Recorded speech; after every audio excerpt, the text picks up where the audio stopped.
Good evening. Welcome to the East Bridgewater Finance Committee meeting, starting off fiscal year 27 reviews. Yay. This is the meeting for March 11th, 2026. And tonight we have the DPW, Council on Aging, and the library here. And we do have a reserve fund request that will be presented to us also tonight to follow up on the legal discussion that we had at our last meeting. It's resolved, so we'll have a vote on that tonight. So, should we go in alphabetical order? What do you want to do? Volunteers. On the agenda, DPW is last, and John. Oh, that's on purpose. That's on purpose. Oh, and John's not here yet, so I don't. Okay, let's start with the library. All right, let's start with the library. I have a handout for everybody. My name is Karen Urbeck. I'm the Director of Village Services. And I have not had the opportunity to meet all of you yet. I'm Karen also. Oh, wonderful, okay. And I'm Karen as well. Fantastic. Okay, I will remember your names. I'm Eddie. Hi, Eddie. Eric. Hi, Eric.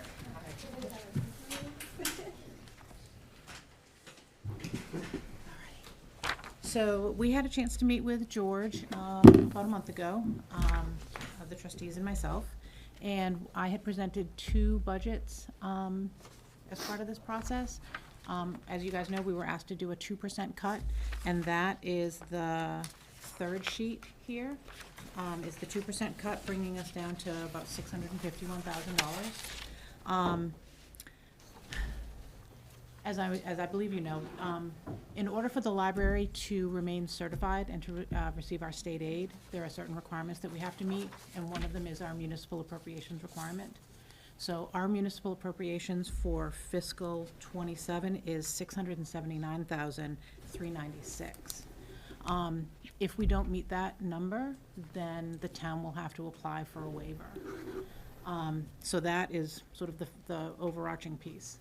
Of course, we don't want to risk our state aid. That's about $41,000 a year that we receive for library services. Last summer, Chris Buckley approached me about not doing passports anymore and doing passports at the library. He's only able to put about 6 or 7 hours a week into passports, and we could double that immediately. We could do 15 hours easily. The income would go to the town. It wouldn't be able to go to the library directly. But in order to do that, I would need to have one of my part-timers become a full-time employee. I have other numbers. I have more specific numbers if you want some specific numbers. Of course, they're estimates, but I believe that we can mostly pay for the increase in having a full-timer, and her benefits, if she takes benefits, would be offset by the passports. One of the closest places to get passports done is at the West Bridgewater Public Library, and they are booking appointments 3 or 4 weeks out. So there's a lot of demand in the community. And Chris has said that he is always turning people away because he only has limited hours that he can reach them. So at the library, we could offer evenings, we could offer Saturdays, we could offer, it would be an additional service that we would provide to the community. In addition, this would create the role of an outreach librarian, so we could have someone who is dedicated to working more in the community, working with the schools, working with the COA, working with community groups, to really bring the library services further out into the community and to help more folks. So right now, the Veterans Office does passports. They do. That money all comes into the general fund, It does. and it doesn't go back into the Veteran Services. It goes to the town to be Correct. used. Correct. So this would be a whole different model that would go back in automatically to fund the library position. No. It would go into the town still. I had talked to Melanie Dean about that, and she said that we're not allowed to have it go directly to the library. It has to go into the general fund. Of which you're hoping it gets allocated to the library so you can fund the position. Well, I'm hoping that you fund the position, and then the offset would be that it would cost it would cost less than what we're currently paying her as a part-timer, or it would even bring in additional revenue if we had more, if we had real increased demand. Which again, I can't guarantee that, You give me the guarantee, I'll give you the green light. I don't know. I mean, give me the green light and I'll do the best I can. Not today. Okay. So this one sheet is just a short overview of that and of what our requirements are for state aid. Also, the other thing I do like to point out, when it is difficult, when the economy is difficult, people use the library more. We have foot traffic increases by over 30%, and circulation increases by 12%, because people look at their own budgets and they cut things from their budget. They drop Netflix and they borrow DVDs from us. They stop buying books and they come and they borrow more books. They are applying for work, and so they come and they use our computers, and they need help printing things out, and they need help faxing things. So, which is all work that we are happy to do. We love to help our community. But it's just a fact that we receive about 1% of the town's budget. We help everyone who walks in the door, and as the economy gets difficult, the demand on the library will be greater. Can I ask a quick question? You know, I'm an avid library user, and I Yes, have I know, yep. probably increased my library usage over the last year because now I've stopped buying books. Yep. And so this is nothing to say that the library budget should be decreased or anything like that, but has there been any talk within the library networks about the budget problems at the state level? It's everywhere in this area is talking about budget cuts, but has the state, or have you guys heard anything that they would lax their state aid requirements or anything like that? I was just curious if it's been brought up, because I'm sure we're not the only town talking about reducing budgets. No, in fact, I reached out to MBLC and asked them that, because I said, if you cut my budget this year, does that mean the calculation next year goes down because the appropriation was lower? But they always calculate it based on what was appropriated or what should have been appropriated, whichever is higher. So the MAR always goes up. And so if we do have a cut this year, then we're about $30,000 in the hole. It's about 28 and change.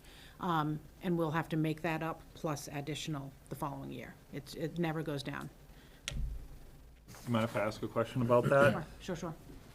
Just doing like the quick math, if we don't meet the requirements for the state aid, which is roughly 41,000, right? So don't the numbers work out that if we did not do the budget cut, the money from state aid offsets the difference? No, because it's, I can fund other things in the library through trusts, and the Friends support us, and through state aid, but whether you're certified or not is based on your municipal appropriation. So even though I can backfill with other funding sources, if the town does not appropriate to that number, then we have to apply for a waiver. And it's the town that applies for a waiver. The town, and they purposely make it fairly onerous, because they know that most libraries are a fairly small percentage of the budget, so it's not a lot of money, writ large. And you have to say why you're not supporting the library. Yeah. But the number, so if the budget has to be 679,396, Yep, and we get 41,000 back, right? 41. From the state aid? That's like 638,000. Well, that goes into a different, Uh, So it's, the town has the budget, and then the 41 is a separate funding source yep. that comes in. so it has to be, it's on top of that, it doesn't, Well, and we Right, don't, state aid's on top of what the Got it, town got it. appropriates. and we don't spend all of it every year. We keep a lot of that in reserve. When we thought that we were gonna be trying to have a new library building or a new expansion, we had saved a lot of it, so we do have a lot saved right now. And we do plan to use a little bit more of it so that we can not limit our services and not lower our library services if, with the budget being difficult. So it's there and it's available, but it's not, we don't spend the full amount. So I just saw in the news, actually, before I came here, there's a town around I forget the name, who built a new library in 2024, and they're closing it down in That's terrible. December, That's terrible. Wow, that's terrible. Because they can't fund it. Yeah, that's So it's awful. closing down in the middle of this fiscal year, Oh, that's horrible. so. Yeah. Justified building it in the first place. Is that 651, does that include making that person full-time? No, the 651 is the 2% cut. Okay. Yep. Having someone, moving someone from library assistant to librarian 1, that's the 679. Okay. And that includes doing the passports? Yes. So we would do passports. So, yeah, that would be us doing the passports. How much did the town make this year from passports? About 14,000. I think 12 or 14, something like that. But I estimate that we could get, we could receive about 55,000, just by doubling her hours. Is there any outreach to communities around saying that we have, or we hope to have, once we do have, that we have expanded services for Oh, passports absolutely, on? yeah. So Well, that we- should draw people in, seeing that that's available. Yep, yep. I mean, we would put it on our website, we would make it clear, we would put it on our social media, and post it in the library. And, I mean, this is gonna sound like a plant, and it's actually the truth. We got a call today from someone who needs a passport soon, and they called West Bridgewater. West Bridgewater can't take them till May. So, Would we incur any additional expenses by processing more passports?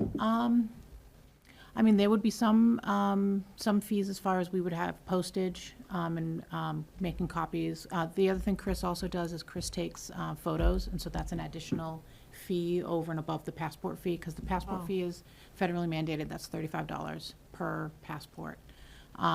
And then the photos, I think Chris was charging $15, and if you go to CVS or somewhere else, I think it's 17 or 18 they're charging. So we're slightly Oh. undercutting them to, encourage, and then it's one-stop shopping. Okay, so if we have to meet the 2% reduction,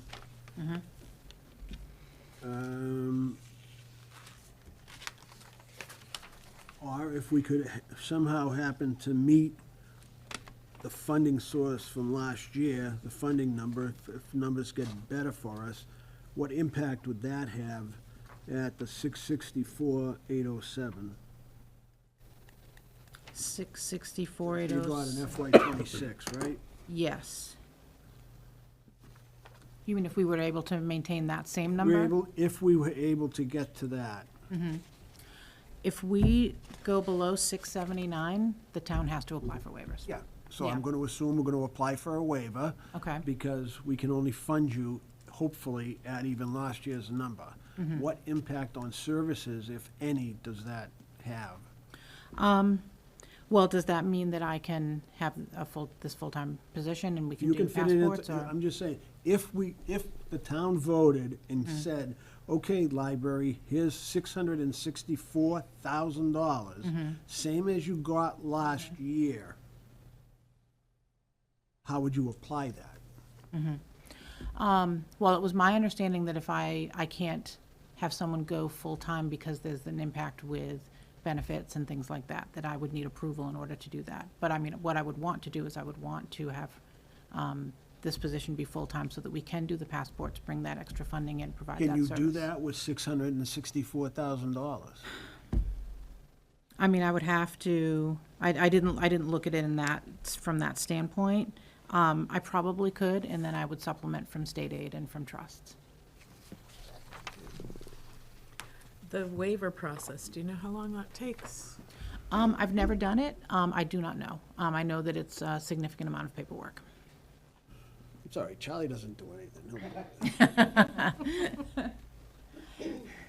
So, all right, so I think we need to explore the passport component. It's a little bit different than we are. It's kind of taking a little bit of a risk, assuming we go from $14,000 to $55,000. It's kind of a big leap. So I think it's something to consider. We're not voting on budgets tonight or anything like that, because we're not really, can't really tell you at this point. I'm not comfortable in saying this is our final number that we're comfortable with revenue from the town. It's, to me, it's a fluid situation like it is every year, and it's gonna go for a little while. But, so we have, three things to consider with this budget, and we can follow up. It's either the 2% reduction at 651, or it's the minimum state aid number, or it's 660. another level fund. $350 to get you to the requested. And if we can get to the state funding, I'll give you the $350 if you need it, okay? Thank you. other questions? I want to talk to Chris a little bit more about the passports and talk Okay. with the financial team a little bit more and see what we come up with, Okay, all right? wonderful. Thank you very much. Thanks. you.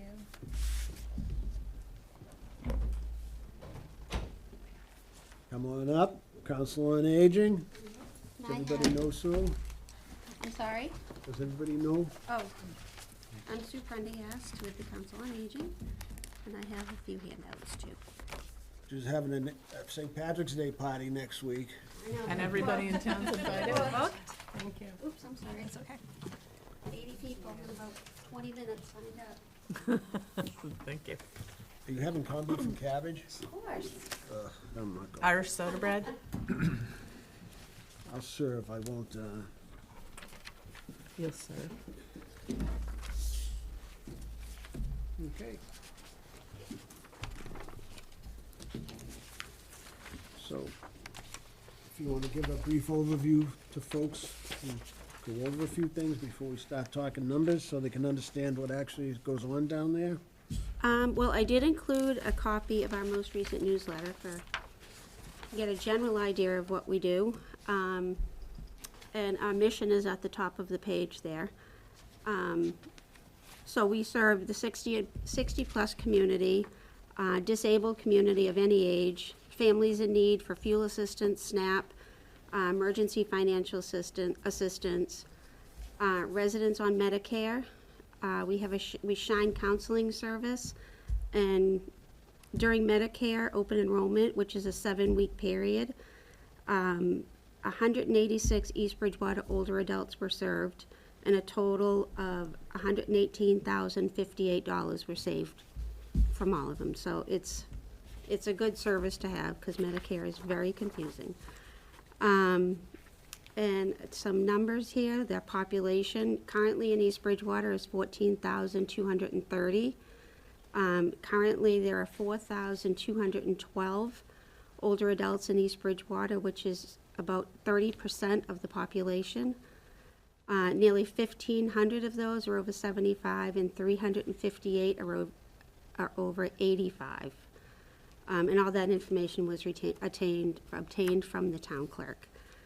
We had a busy fiscal year '25. We had nearly 13,000 interactions. Were provided to 3,363 older adults by employees and volunteers of the center.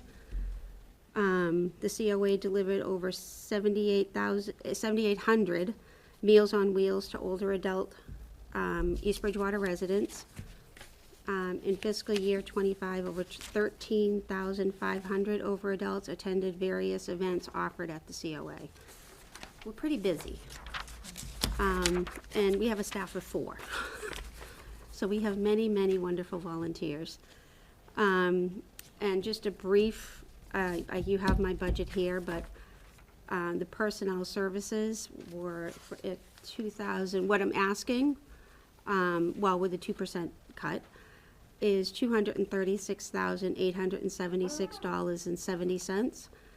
And my expense budget is $7,025, which is not a lot, but we do it. And those numbers represent a 2% decrease in the overall budget. So I think you have a copy of my budget sheet, everybody? Should? Okay. And really, the only thing I made cuts on is I decreased our the labor for payroll for our van drivers from 12 hours a week to 9 hours a week. So that cut out $1,132.56. I cut our overtime by $400. We don't do a lot of overtime, but there are times when we do, an hour here, a couple hours here and there for each person. And the postal permit for I cut that by $50.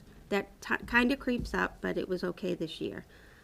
And then the in-state travel and mileage, I cut by $207.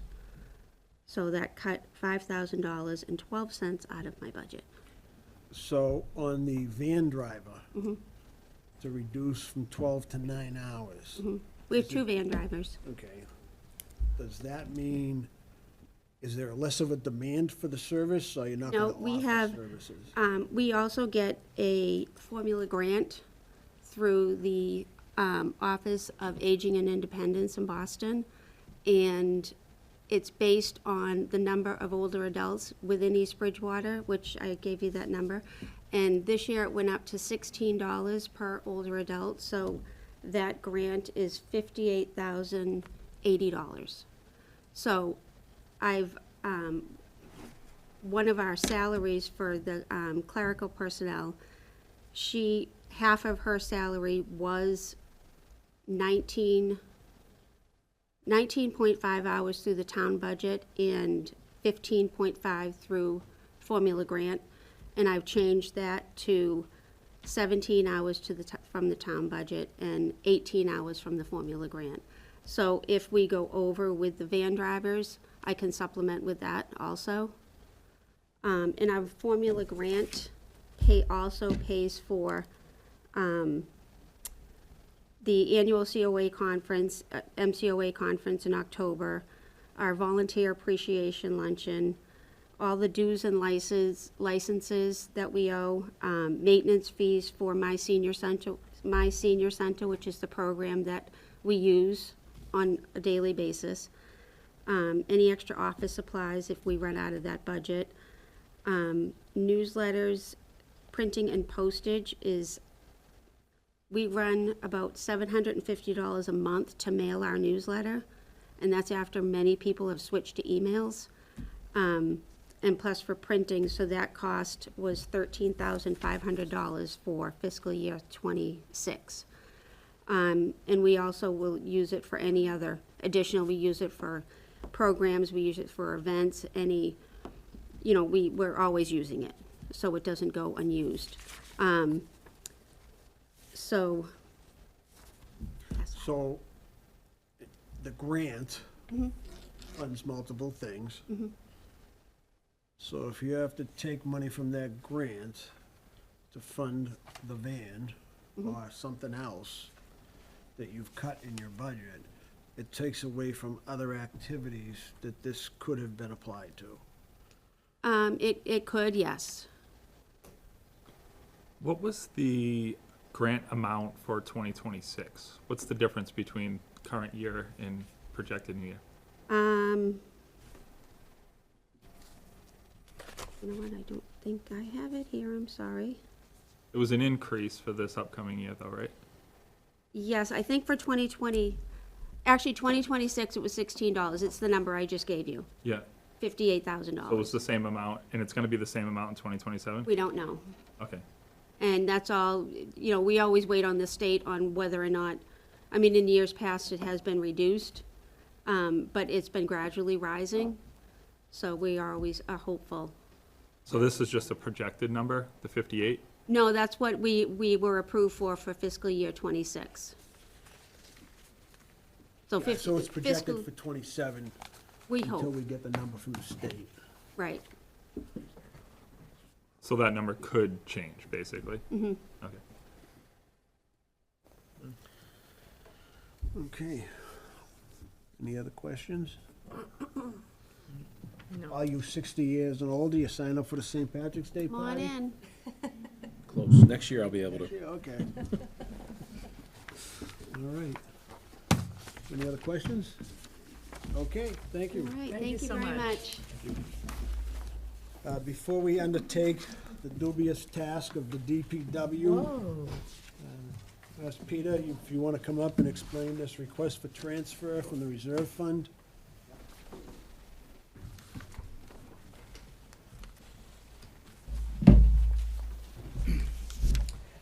Good evening. So, yeah, the request for transfer, which obviously has to go in front of the, I believe it's got to, Charlie, does it have to go in, town meeting? The large amount that we're gonna deal with is going to help me, this does not. Okay, the first one, with Janelle, has to go in front of the town meeting, okay, yeah. So this is a two-part series. This is got to do with a piece of property that was used for many years off of Washington Street for the police for a firing range. This was fun. This was real fun. It went back to 70s maybe, when the original agreement was made between, I believe it was John Ritter and Chief Silver at the time. And it was, like most deals, were handshakes. And what the town was able to do is use the area out there for shooting practice. And they could train out there, and it was good for the town. There were other towns that were able to incorporate it and whatnot. Over the years, as the world changed and John passed, obviously both Johns, Janelle Rotundo, who's John's daughter, took it over, and what she requested was that the town work out an agreement with them, with East Bridgewater. So there was an agreement. It was really hard to understand what the full agreement was between lawyers, and after a long process, probably a 2 or 3 year process, when I first got involved with it, we came to a negotiation settlement for what we would owe for the cleanup. Because at some point they stopped completely doing any type of training down there, and they decided to start the cleanup for whatever the next phase of that area was. The town's thought was that, of course, we used it for many years, so we certainly had some responsibility in that cleanup. And in negotiations, again, over a course of a long period of time, we were able to come up to an agreement. It was a two-part agreement because one of the relatives, I believe it's Janelle's sister, Jennifer, had a separate suit with the town. Or the town did with her. She had a separate attorney is what ended up happening. So our settlement with Janelle is being dealt with through town meeting. This one, because of the figure, I believe, what, 15,000, Dave, has to be, it can be dealt with here with the finance committee. So that's basically the long and short of it. So at last meeting, John Clifford was here and kind of went through all of this, and the negotiations have been going on for a while. So this is a request for a transfer from the reserve fund of the $15,000 to address that. But this is separate from the legal settlement? No, this is the legal. The same. settlement. There's two different ones. Yeah, there's two. There's a larger one with which will be presented at town meeting because of the amount with the Rotundo family. This one is just with Jennifer. Is it Ritter? Is that? Yeah, Jennifer Ritter. Yeah. Okay. Yeah. So she's still Ritter. Yeah. So. There's two different attorneys, two different problems. Yeah, two different. Right. Too many attorneys. That's basically what it came down to. But so I just want to make sure that you had understanding of what the process was, and I'm sure there'll be more discussion on the other portion of that at town meeting when it's presented. All right. We'll have a discussion on that when we do the town articles for the Right. town meeting. So with that, I'd entertain a motion to approve the transfer from the reserve fund. Make a motion. Make a motion to what? Approve the transfer. Come on, we gotta get you guys in line. It's the first one for the year, so we gotta be all. $15,000 transfer from the reserve fund. I'll second that. All right, we'll practice later. Okay. All those in favor? Aye. Aye. Any opposed? Thank you. Seeing none? Oh, aye. Thank you. Thank you.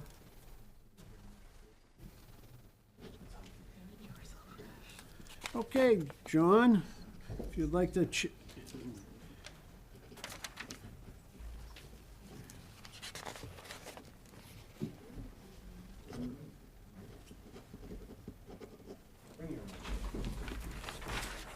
Good evening. Our business manager, Lynn Lumberg, had prepared a very impressive PowerPoint presentation to share with all. But thankfully, she's also always prepared and printed out some copies, so Somebody's gonna have evidently the black and white. we're having some technical difficulties with that, so. There's 5 colored, and if somebody's gonna get a black and white copy, I apologize. Speak now if you want the color. Thank you. He'll take the black and white. I'll take the black and white for the good of the team. Make sure the team gets fed first. This is how it works. There you go.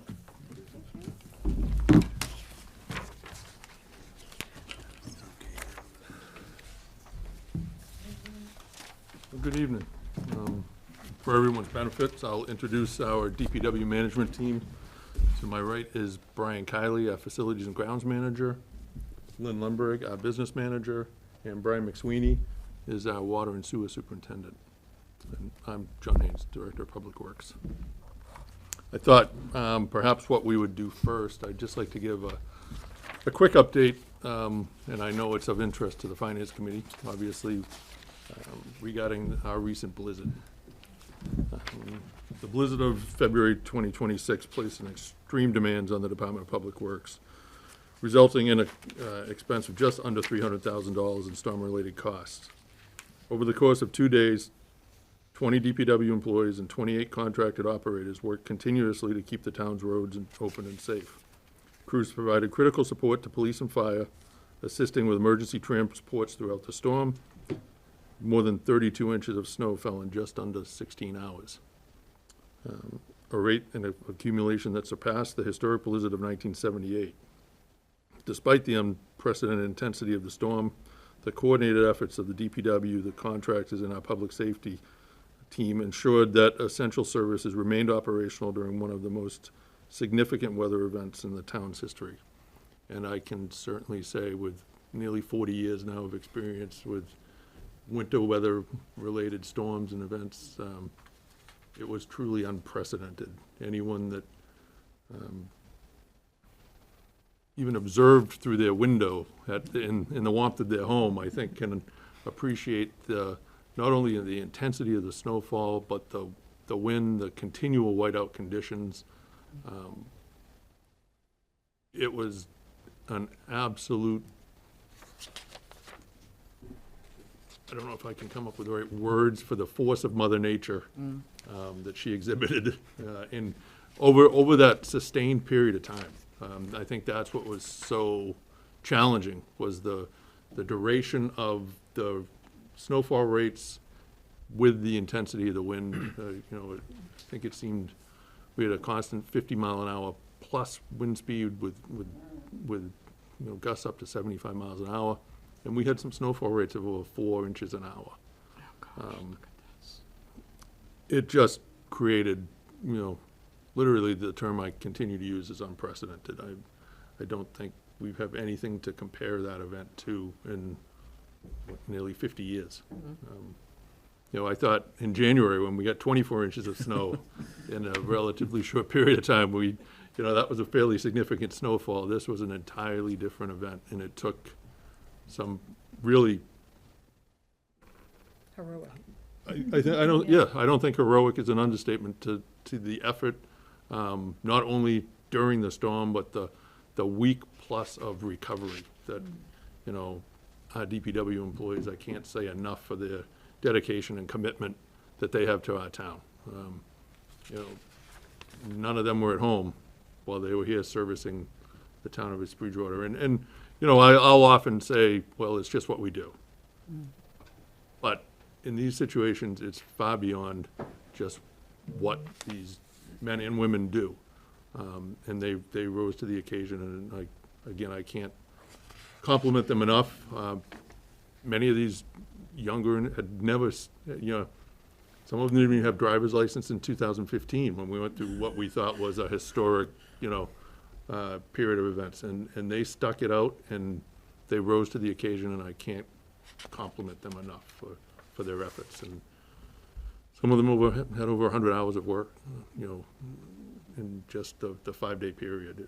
It was 44 hours of continual work from Sunday night through to Tuesday evening, and then it was 12-plus hour days all the way through till Friday afternoon. Unfortunately, that comes with a significant expense.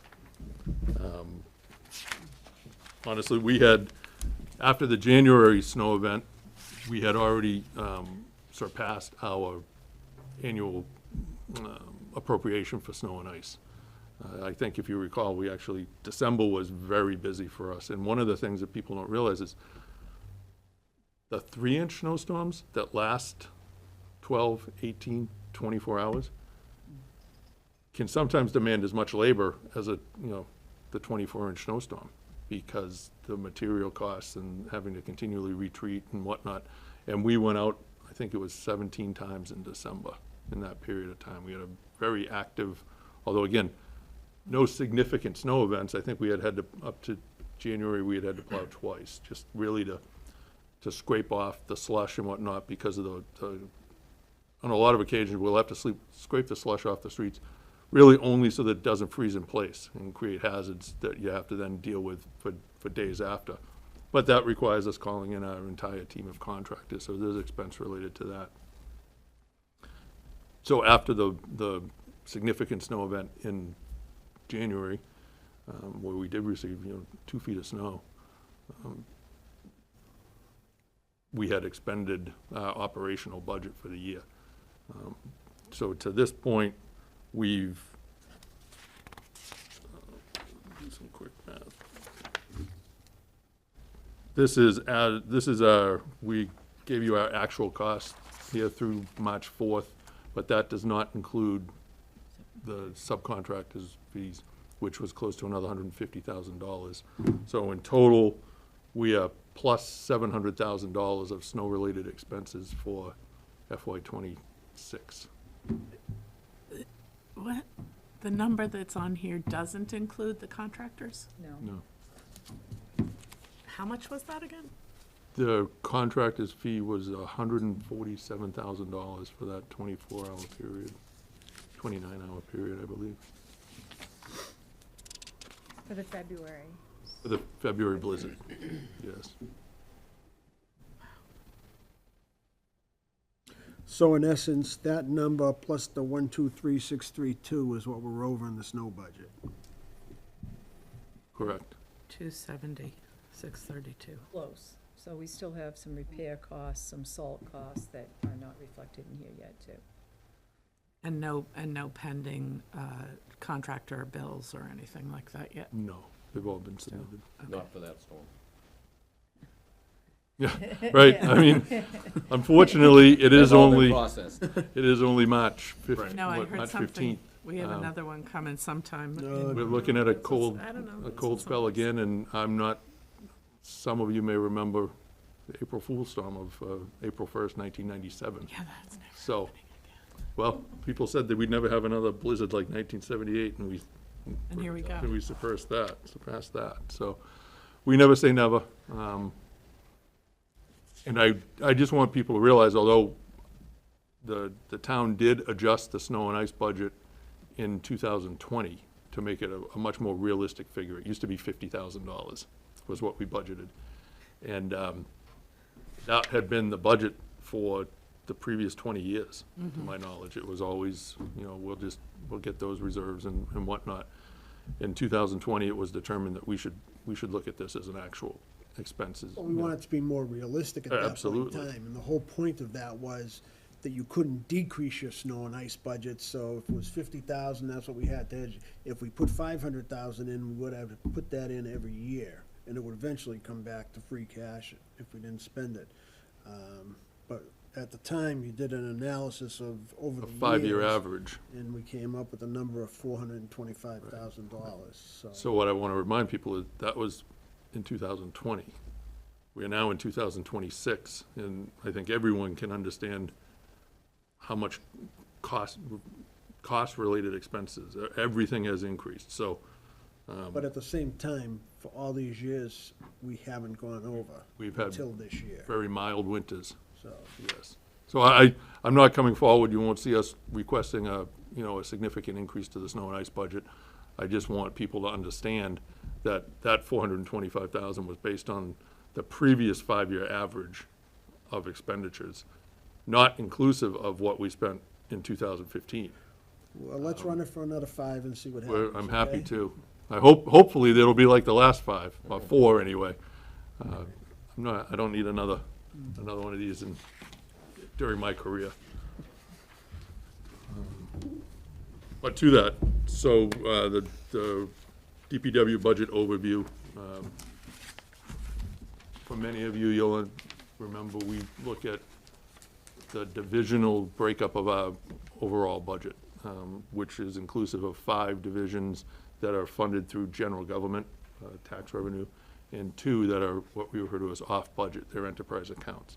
Those 2 are the solid waste program and our water revenue program. They are outside the budget because they are revenue generating and offset costs related to them.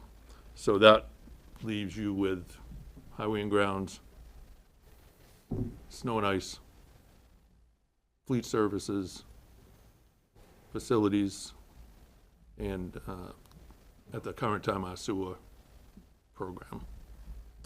And with that, using from those 5 general government funded, we did meet the directive of a 2% reduction. But what, again, needs to be recognized is that we really, again, we can't reduce, we can't use the snow and ice budget for any reduction. So that's a fixed cost. For the last several years, we've all recognized that the fleet maintenance budget is severely underfunded. So we really can't look at that line item for any kind of reduction. And the sewer budget, as it sits, is essentially functional for the operation we have in place now, which is for our municipal school buildings, the fire station, and the small, what we call the downtown district.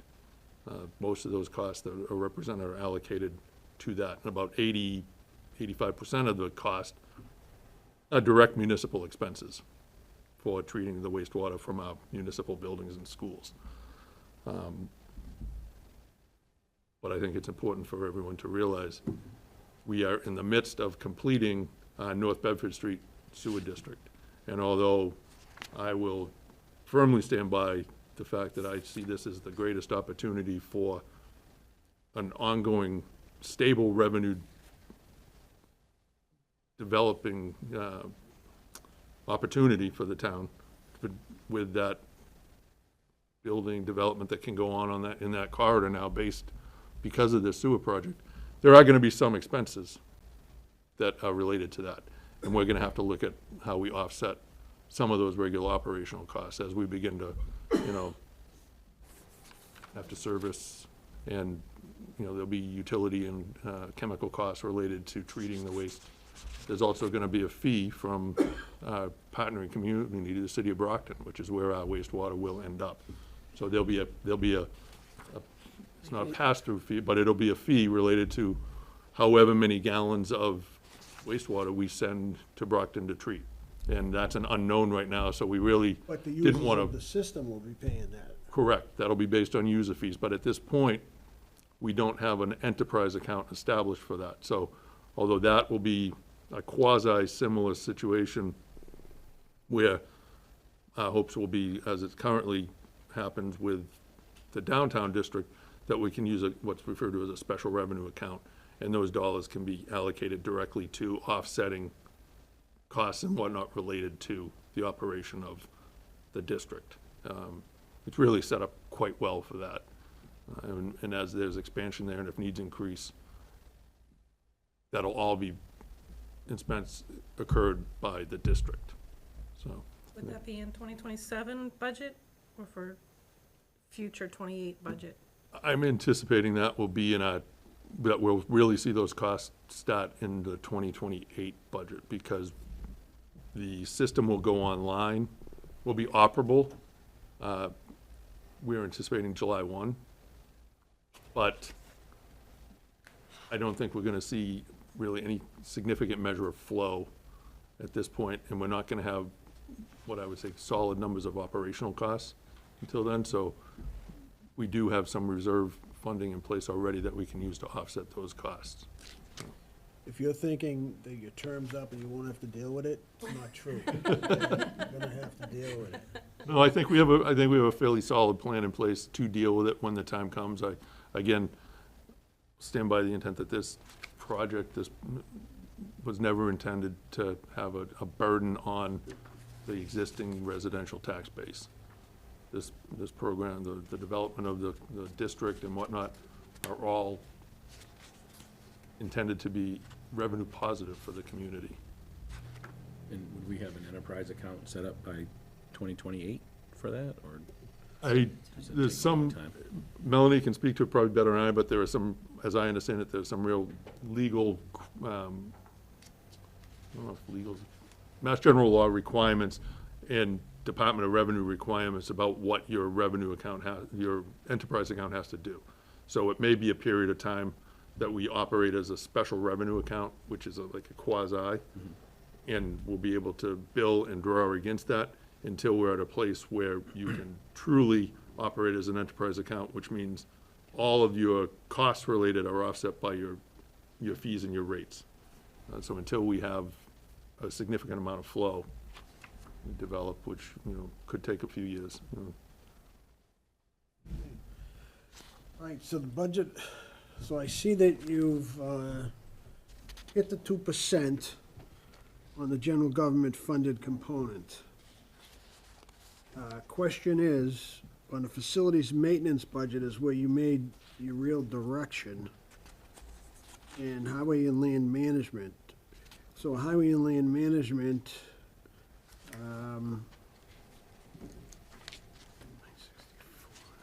that looks to me, what I looked at further, is a personnel Yes. change. To meet this 2% directive results in the loss of a full-time employee. Okay. Tell me about the facilities maintenance budget. That's down $25,000. I can speak to that, or Brian's here, and we can speak to that. I can speak to it generally, Brian can speak to it, but I guess let me clarify another piece. So the facilities maintenance budget, DPW is responsible for all the town buildings, right? school. And the schools. This facilities maintenance budget is in related to what? Because I noticed there's a schools facility budget on another page. So, Is this reduction to the school budget and work, or general in town, or what's the difference between the two pieces that I see here? It's broken down for town buildings and school buildings. For Mass General Law, we have to separate the school Yep. expenses out. So one of them is for just the town buildings. And the one we're looking at here, the 24,000, is the town buildings. well, you'll see there's a 2% reduction, so it's shared, One and a two. yes.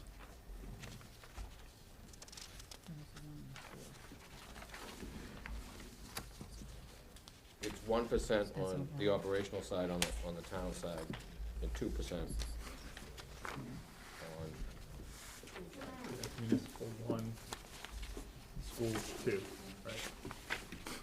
So it's municipal general expenses are 1. So if you look at the top, the personnel services are up 2%, because we need to cover all the contracted costs. Yep. Of labor. So they're up 2%. The general expenses for the municipal are down 1%, and then the school is down 4% to offset for an overall 2% deduction. Oh, yeah. And those employees are the ones who perform the facilities maintenance at the schools. So, that's the shared cost.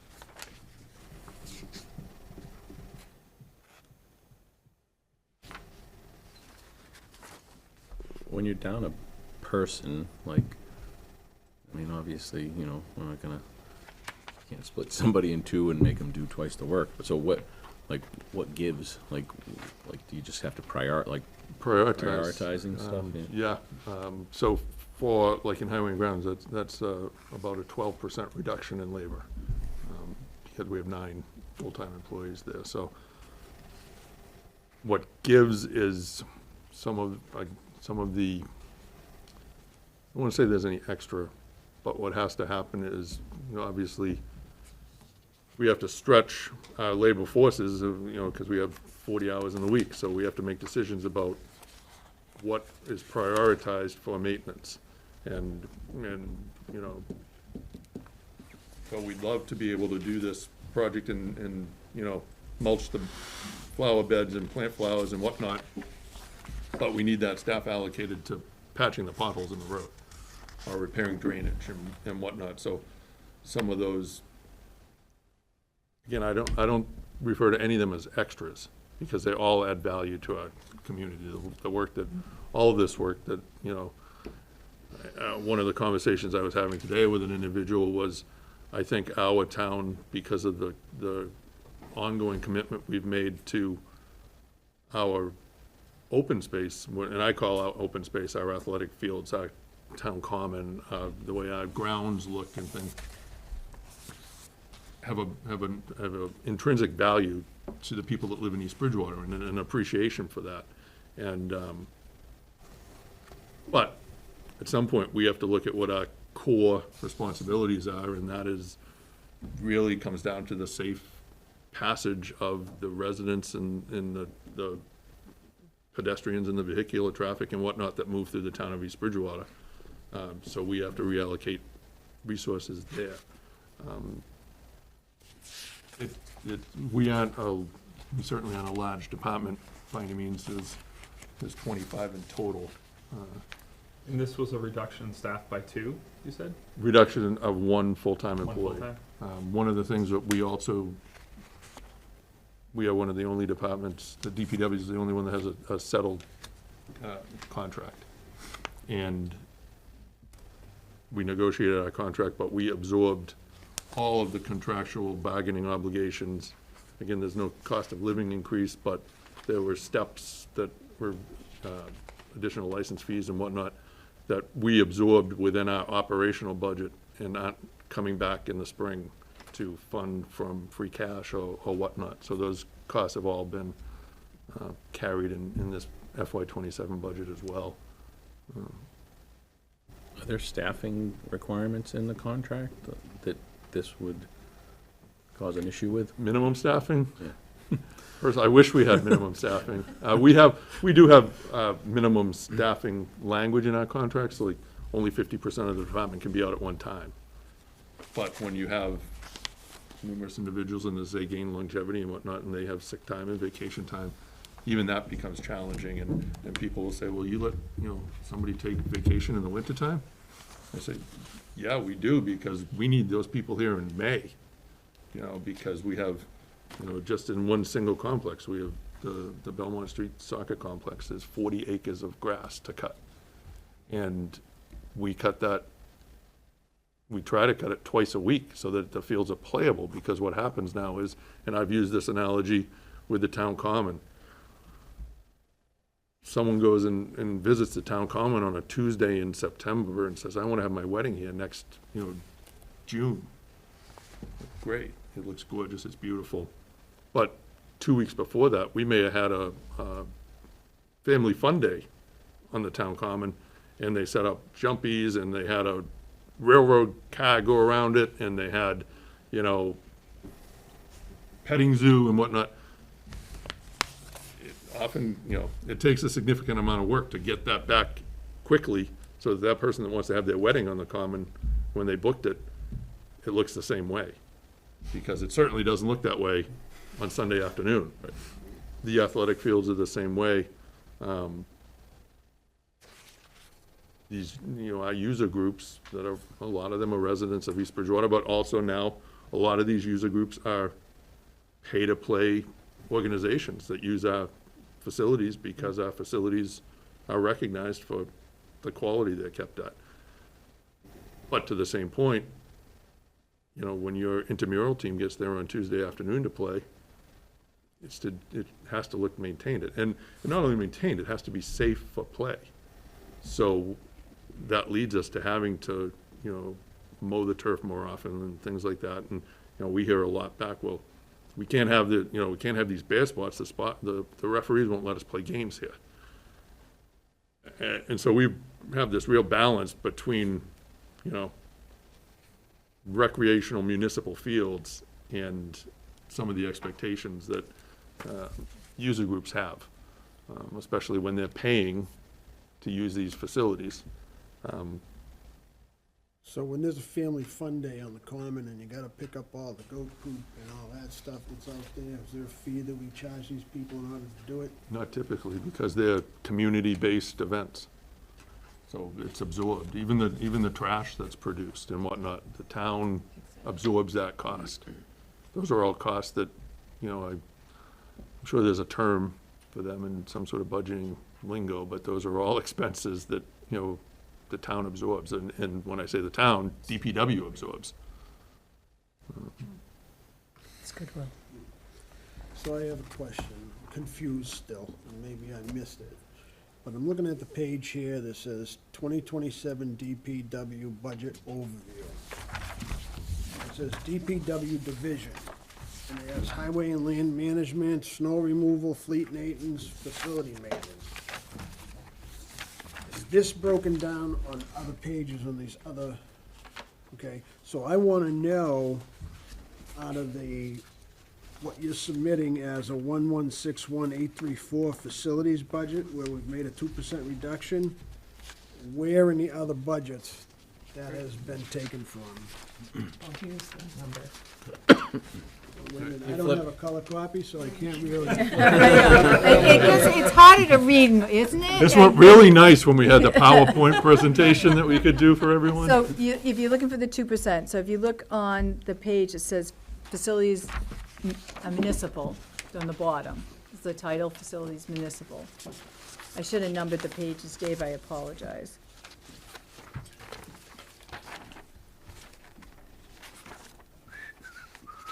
And it would have been orange had you had a colored copy. Definitely Yep, make sure he I gets see the it. colored Yeah, copy next year. So if you look at the municipal page, you can see there's a 2% increase on personnel services. You come down under general expenses, and this is for our towns, it's a negative 1% change.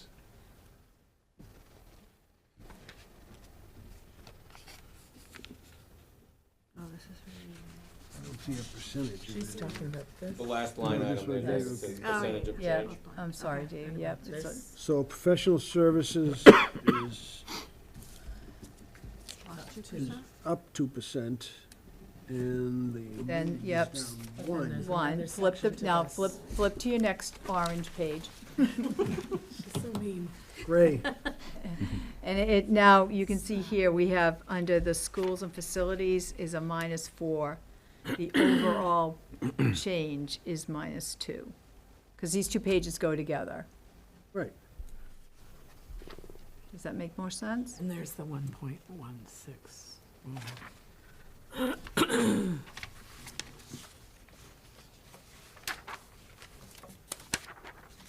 How many pages? Sorry. Well, black and white pictures are hard to see anyway. Yeah, see, yeah. I said the PowerPoint was vivid. But I made notes on mine. They So told on me those two pages we just talked about, where is the $1.16 million? Can I circle it? Sure. Yeah, I see that, but where is it in the line items? Cumulative. The 1.16 is Oh, It's cumulative, all these GLs together. correct. Okay. So it's cumulative of the total personnel service for facilities, which is $237,795. The $229,390 of the general expenses for the town, All right, and the $695,000. I got it now. Okay. I got it. Just trying to be clear, I want to be It's- crystal clear and I know. transparent It's here. Like- because Mike, you Which don't totals have- 1.161. You need My to look black onto and white Karen's copy. copy. Yeah, you need to look onto It said Karen's. electricity doesn't have any number here? We do not pick up electricity. I The probably town should take that accountant's out. office pays the electric bills, Yeah. and handles the solar credits they have for numerous years. So I should pull that off, and I will do that for our next budget. We don't take any electricity costs. Because it's all offset by solar projects, and we have to use the municipal credits to balance that. So those dollars were removed from the budget, the value. In the budget note, we weren't able to retain the, several $100,000 a year the town spent, well, nearly $1 million. Yeah. I think So it you is in don't budget electricity. for the electricity? We don't No, budget for we do not. electricity. Okay. We do not budget for it, we do not. Heating oil, Yes. Which kills us. okay, 244, we're going 244. We don't anticipate any increases in that cost? The only way I can get that cost down is to limit the usage. The price is not going down. We buy all of our gas in a large commodity through a buying group, and we get the best deal we can. We do the same thing with electricity, It's actually, and it's reviewed every, 3 months, yes. so Okay, so somebody made a comment, and I guess this is for you, earlier in the meeting, before we started, about how hot it was when we walked into this building. What are we doing about that? You want me to go turn the chiller on? I'm just, So what I- is it, a one or the other system here? Yes. I think, exactly. Yes, it's only a two-pipe system in this building, so it's either heat, or you Or- shut the heat down, you drain the system, and you turn the chiller on. Okay. The other thing in this building, it's all controlled by pneumatics, which is antiquated. We may be in line for another Green Communities grant, pending some other passage of legislation. And in that, we will be looking at a BMS system to change the pneumatics here to electronic system to have better control of it. So the only building right now that has dual system like this is Town Hall? I wouldn't imagine the central school's the There same are way. numerous, Central School doesn't have any central AC. Oh, that's, okay, that solves that problem. They have, it's only hot in the central it's school. hot. It's on or off and it's hot. And it's half steam, half the old building is still steam, and the addition in the sixties is hot water. Right. What about, The middle school is all hot water and pneumatic controls. 4 different boilers, 2 of them are old steam dinosaurs. And the other 2 were put in the late nineties when the addition went on. But it's all forced hot water. is there air conditioning down there though, right? Classrooms have Classroom units. window Wall units. The other areas that are air Not, conditioned. not are wall units, window units Window units. in the classrooms, specific classrooms. Not every classroom at the middle school is air conditioned. So the computer lab is air conditioned, the media center, the auditorium and the main office. Those are done with rooftop units. This discussion is a constant discussion we have biannually, because when it starts to get warm and we're still heating the building, there's complaints about it being too hot. Then when it starts to get cold, everyone wants the heat on. But then you have the same issue, because once you turn it on, it's on. You are not in a position, and it's not a flip of a switch. It's a process. It's a day-long process to turn the building over to cool or to heat. It's literally a chiller. It's not, and this took me several years of education to understand this. And it's not even independent rooms. So you know, it's the building. And there's really no big zones in this building. This room is not a good example because there's a unit up in the attic that heats and ACs this building, but it's tied to the main system. But it's the end of the line. Whether the heat, you have to, by law, you have to keep the heat on until May 15th. And by law, you have to have it back on by October 15th. Wow. How have we done historically budgeting for this line item? Like, has it come in under budget, over? Heating and gas? Yeah. Historically, it's been over budget. Probably 3 or 4 years ago, we really increased that line item because I was like over $100,000 over budget every year. So we looked at actuals for the past 5 or 7 years, whatever it was, and we come up with the 244. I think we can all expect that this year we're gonna be significantly. We're looking at increased costs for this, I'm assuming. Just going through the invoices for the past couple of months and the heating bills for these buildings, outrageous. I think people need to We had a remember, really, really cold cold winter. Yeah, and the town has over 1 million square feet of building space. I think that kinda gets lost on people. There's 11 occupied buildings on a daily basis, you know, in the town of East Bridgewater, and they're all big, you know? They're all, you know, 100,000, 50,000 square foot buildings, 200,000 in the case of the high school. 214.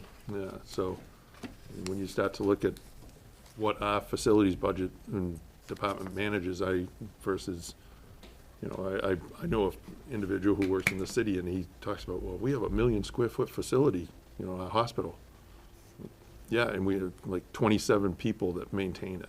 You know, they have somebody one individual that takes care of the lights. And we have 2 people, 3, you know, and then and to your point of, you know, when you lose a person, well, you've lost the other hands that can assist when one person's out sick or whatnot. We end up more being very reactive, which is more expensive than being proactive, but it forces us to be much more reactive. Okay, and then on the school facilities, I'm gonna go between the school and municipal. Is on the school buildings and grounds, it's down $16,000. So is that based off of what your current expenses are and forecasted, or what is the impact of that $16,000? Where is it coming from? It's gonna result in some of the niceties being reduced. Like, The fertilization program, it's $7,000 every time we fertilize the athletic fields in town. You know, the cost of fertilizer, all oil-based, petroleum-based, is skyrocketed. So we're gonna have to reduce that program. Not eliminate it, because to the same point, we've made a massive investment in our athletic fields, you know, over the last several years as we've built these complexes. well, on the facilities Be less, right? municipal, R&M buildings and grounds is $100,500. You didn't reduce that. We're not gonna less fertilize that? We're just gonna No, let all the schools? because what we do with that is we use the highway and grounds budget, which has a line item for care of public grounds. So we'll share those expenses. So we'll split costs, so, and then we have direct costs that are related directly to the school proper facilities. So when we get that $7,500 fertilization bill, we actually split it up into acreage, and we'll share that cost of, you know, how many acres were done at Belmont Street, how many acres were done at Strong's Field, how many acres were done at Church Street, how many acres were done at the varsity athletic field, the baseball field, and we'll share those costs. Same thing with aeration. You know, when we mulch the properties, we'll look at how many yards of mulch did we allocate to school buildings? How many did we allocate to municipal buildings? And go, you Will know, there be a little bit of savings because some of the fields are gonna get torn up for the new school? for a period of time, there will be, yes. Yeah, and we're kind of factoring that into some of these costs, you know, because we're That gonna was look at it. factored into Okay. why we cut that number, Okay. because we knew we wouldn't have to maintain those two fields for the next couple of years. But we will have to maintain the new facility. We won't have to irrigate it and fertilize it, but it still requires maintenance. Oh, yeah, even though it's those, artificial turf. sometimes those turf fields can probably be But more still, it's- expensive than, Where they're gonna be Grass. playing is on these other fields, right?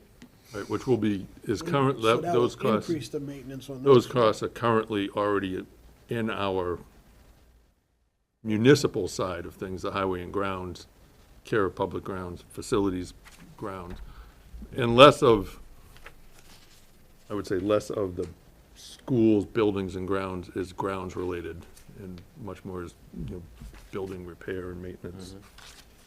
Okay, and then I'm gonna have the same question about the equipment. The repair and maintenance on equipment in school facilities is down 10,000. And you brought yours down 3,000. I think there's some, again, some expectation that with the significant investment that has, money that has been being spent on maintenance and repair at the central school Okay. is gonna be offset, you know, or deferred. Oh, that you're not gonna spend it this year because we've got a new school, new equipment. Well, no, et we cetera. won't, but also, we're not gonna, and maybe do some of the work. Yeah, why would we On the- make this investment here now, knowing that it's obsolete as soon as we do the new? Literally gonna be demolished. We're gonna keep it safe Yep, and make it occupiable. Yeah, exactly. but no long-term investments. Okay. And then next year and the year after, we're really gonna have to look at the school facilities budget when we bring in a new building online. Because even though it's brand new, it's high-tech, and it's very expensive to maintain it. We found that out when we opened up the high school, and we had to fight for these dollars to begin with. Because everyone thought, oh, it's brand new, it doesn't need anything. Not the case. Well, when you had a high school that had no air conditioning, and then you have one that has air conditioning, there you're right off the bat, you're The sheer size will increase, your square footage cost will increase, your utility demands, your cleaning demands. I mean, to keep a new building new is, you know, requires maintenance. Over the past couple of years, we've retrofitted LED lights in all of the school and town buildings through Green Communities grant, so it was little to no cost to the town. We also did some VFD drives on some circulator motors and some other, Well, we got a percentage reimbursed, right? We didn't get the whole thing reimbursed, right? between an incentive back from the utility companies and the Green Communities grant. Some of it was paid for by all of that, and there was a couple of the projects we had to provide some funding for. So as the governor is looking at the Mass Save program and cutting your electric bill by 0.001 cent, is that program going away? They've downsized it. Like, right now, they won't give you any grant funding for anything that burns a fossil fuel. So if you Right. wanna upgrade an old furnace, they won't pay for it. They will not provide any LED lighting upgrades for a town building. They'll still do it for a school building, but not for a town building. So they are dialing it back, and over the past 15, 20 years since this program started, they've done a lot of the LED lighting. And it's gotten to the point now where people have done LED upgrades 10 years ago, now they're obsolete, and they wanna do them Upgrades again. I do think it's important to identify the fact that we currently are not eligible for green communities. As long as we remain MBTA non-compliant, we're not eligible for any of those grants, any of that grant funding. So John, you just have to get me going now, huh? Yeah. You're already wound so up, I can close. tell. You're wound pretty tight right now, so we might as well That send you home in a tizzy. We're still gonna be prepared to submit a Green Communities grant pending the passage of the MBTA bylaw in May. So if that passes, we'll be in the queue to submit, and if we're not, we're not. Okay. Those are the questions I had. Sorry for monopolizing your time, but feel free to go through with other questions. Everything you asked, I was gonna ask. See how a cohesive team we are here, huh? Hi, you got it? It's a synergy. That's what it is, synergy. Any other questions for these guys? I just want to thank you guys again for all the work you did, especially with the. Yeah, summer excellent school. job. Yeah. I second And- that. Agree. Yeah, and Yeah. for meeting with me to do their budget on the Wednesday right after the blizzard and then slept in. You for made- Things were a little 3 blurry. days. So, yeah. Did they have to plow your street first? I almost said, hey, but no, We were virtual. yeah. Oh, okay. The virtue of Well, virtual. thank God it's melting now. I can get down my street now, finally, so. But like John was saying about all the DPW staff, I can't thank them enough. Oh, yeah? They all worked 40 straight. We sent them home at 4 in the morning on Wednesday, and please come back at 9 o'clock in the morning. So Oh, go home and get a couple hours sleep, and they all came back. Plow your own They worked driveways. Another 12 hours for days on end to get this thing cleaned up. So it was no small task, and that, I've been doing snow removal for, I don't know, 42 years. That's the worst storm I've ever seen, as far as intensity, visibility. There was one point where we had to take the trucks off the street because it just wasn't safe to be out there. I lived through the blizzard of '78. So. But the difference is that it was during the week, people were traveling, and they didn't have the equipment they had today. You know, it wasn't forecasted. Yeah. It wasn't. 78 was not forecasted. It was supposed to be a dusting to an inch.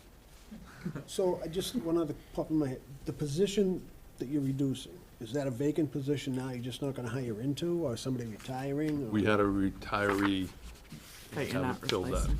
Yeah, that position at this point. Is that on the mechanic side? that's Remember you right. talked about the mechanic I side. was looking, That's a challenge. We actually, right now, we're able to, there's a lot of movement in DPW at the moment. So we actually had a grounds employee yeah, that's who, where it is, right here. It's on the green has page. has some pretty significant, has strong mechanical background and skills, and he has transitioned into the role of mechanic, so. Because the fleet maintenance piece has been a god save. Fleet maintenance, I can't speak to that savings and what that offers, provides the town as a whole. And again, when we So that's sacred. Although it's a general government line item, we can't reduce it. It's entirely underfunded. But if we actually broke down not only the dollars it saves the town, but the efficiencies,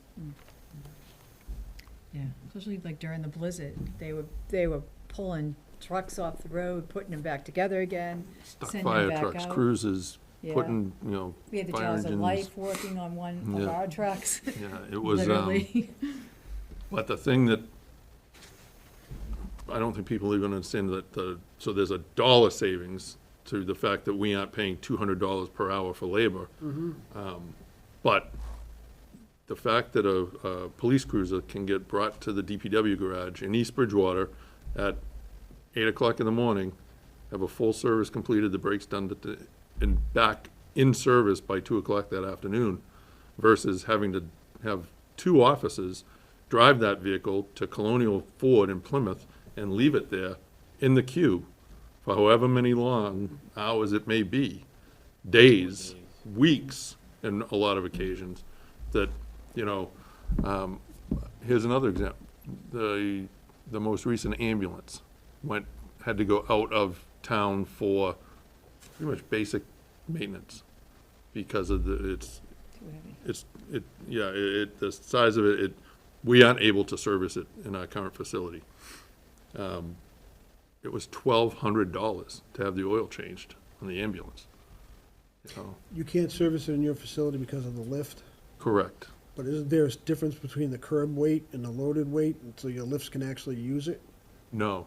Well, there's a difference between curb weight and loaded weight, and Brian can probably speak to this better than I. Aren't even at the capacity to lift it at just a curb weight. Really? The new Even with ambulance the is new so lift we heavy. got? Right, so the new lift It was was, undersized when we bought that, too? well, no, that was. Well, they upgraded the ambulance to Right. one that wasn't part of the fleet, so they kind of went off script and got something that was much larger after the new lift was bought. Right, so it went from a Ford F-550 chassis style, which outfitted, weighed like 17,994 pounds, so we got an 18,000 pound lift, and with the idea that it could lift it. But then, due to some factors, there was a change to Dodge ambulances. The Dodge ambulance is 22,000 pounds. That's the curb weight? Yeah, It's just, that's what it weighs. So when they even want to have us come in to look at, just do a brake inspection, they have to take everything out of the box. I mean, the ambulance, the oxygen tanks, make sure it doesn't have any gas and any fuel in it. Because just to get it up high enough to get the wheels off, never mind service it, just to do the inspection, because of the way that the unit's designed. It's an air suspension, we call them the box, the body, the ambulance part, not the cabin chassis. It sits on air suspension, so it actually sits very low to the ground, and you can't physically get under this ambulance. the way the body sits and then where you would position the lift on the frame, the body is much lower. So you'd have to come under and then come up, and the lift isn't sophisticated enough to do that. But we are able to service. But they make it work, You know, they make, somehow. somehow or Somehow another, they make things it get done. Yeah.